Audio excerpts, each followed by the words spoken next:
in Europe, we'll jump over to Europe for a minute. These things are global. You got to understand them from a global level. So in Europe, the European Union seeks a deal on a groundbreaking. I love the sound of that. Groundbreaking. It's so new. It's shattering. You can't believe it.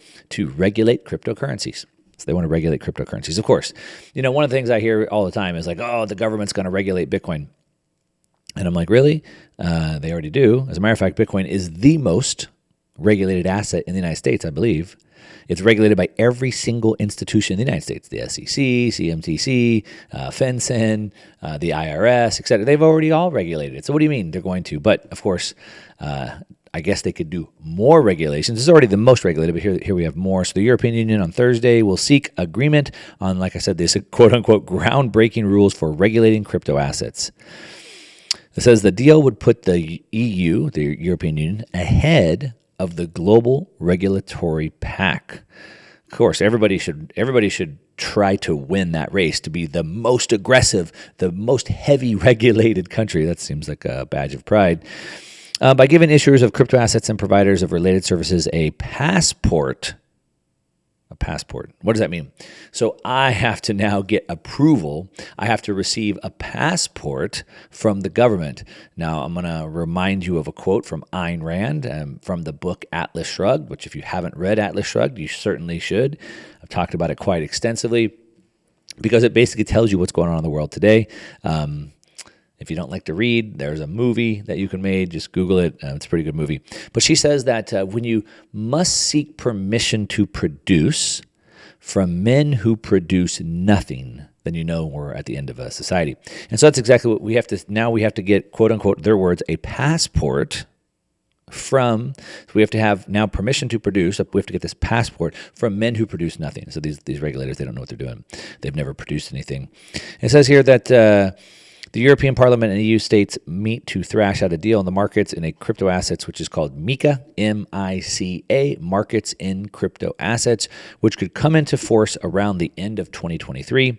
So we still have about a year and a half before these really take off. I want to explain to you what this is and what this really means. And there's a second bill and regulation that the EU is trying to put through.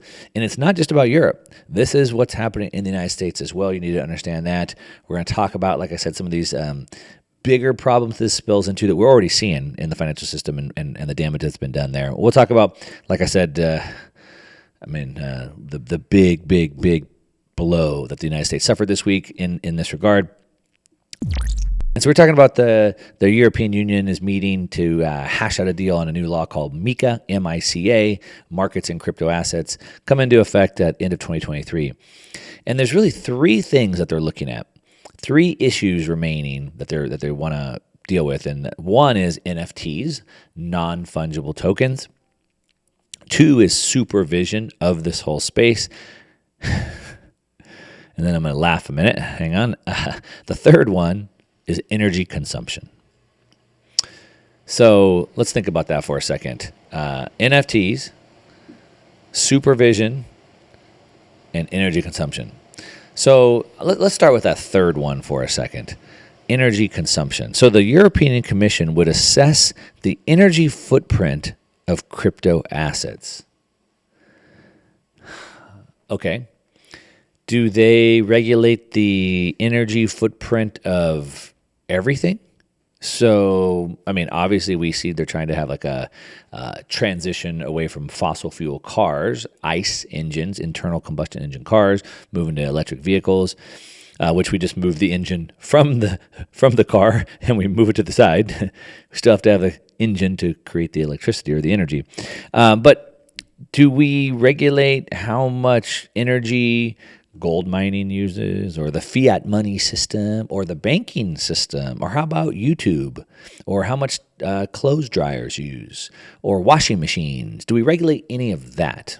Now, for comparison's sake, clothes dryers use way more energy than a Bitcoin network does, for example. And what the heck do you need a clothes dryer for? I mean, can't you just hang them in your backyard on a line? Like, what a waste of energy to try to dry your clothes when they could just dry naturally, right? What about YouTube? YouTube uses way more energy And so what a waste of your time just sitting there watching stupid videos, right?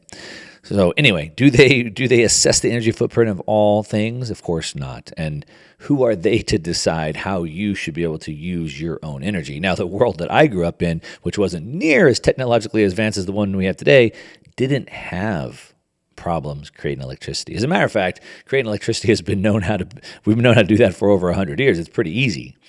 Anyone can create electricity very, very easily today. So the fact that we even have to deal with that is pretty crazy, but let's keep going into this bill. So some other things that they want to do, again, like I said, they want to look at NFTs, and then they want more supervision over those things.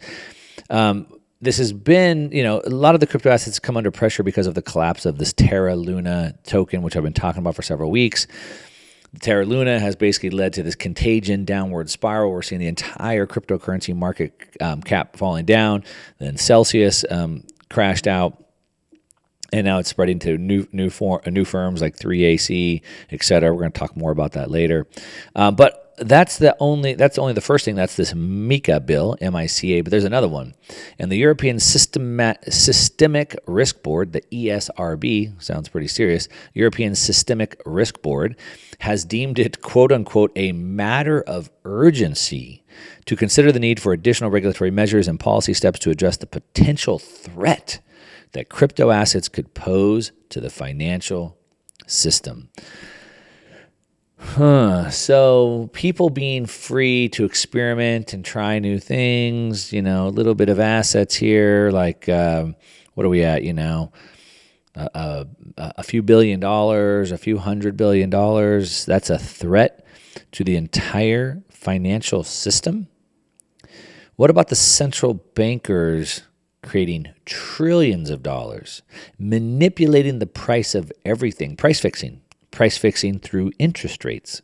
What about that? What about the fact that Christine Lagarde from the ECB, or from the IMF, formerly of the ECB, now at the IMF, she said, I guess we didn't think through all the unintended consequences of printing all this money. That's a threat to the financial system. That's a threat to your way of life. It's a threat to my way of life. It's the reason why, to her point, we didn't think through the unintended consequences. What unintended consequences was she talking about?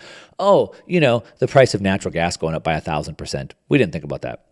We didn't think that we need natural gas to make fertilizer, which is needed to make food, and now we have potentially hundreds of millions, if not billions, of people starving to death. We didn't think about that. Those are the unintended consequences that she's talking about. But supposedly, if you and we mess around with some free market stuff and some cryptocurrencies, that we're going to put the financial system at risk. We're talking hundreds of trillions of dollars in the financial system. We're talking a little tiny speck of cryptocurrencies, and it's going to put the whole financial system at risk. And we have to address that, even though we have Christine Lagarde playing with everybody's lives. And not just let's talk about the United States. Jay Powell just this week came out and said, Jerome Powell, for those of you that aren't keeping up here, Jerome Powell, who's head of the most powerful central bank in the world, which is the Federal Reserve of the United States, he said, well, if there's one thing we've learned, it's that we don't know very much about controlling inflation.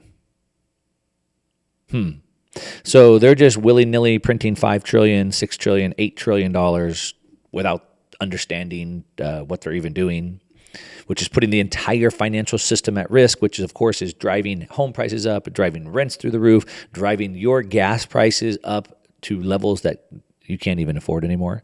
But a little bit of experimenting around with some cryptocurrencies is a threat to the financial system. It's pretty rich coming from them. So, of course, they want additional regulatory measures to deal with that. It says they're responsible for ensuring the stability of the financial system in the EU. And while crypto assets currently have a limited hold on the system, these risks could materialize quickly and suddenly, they say.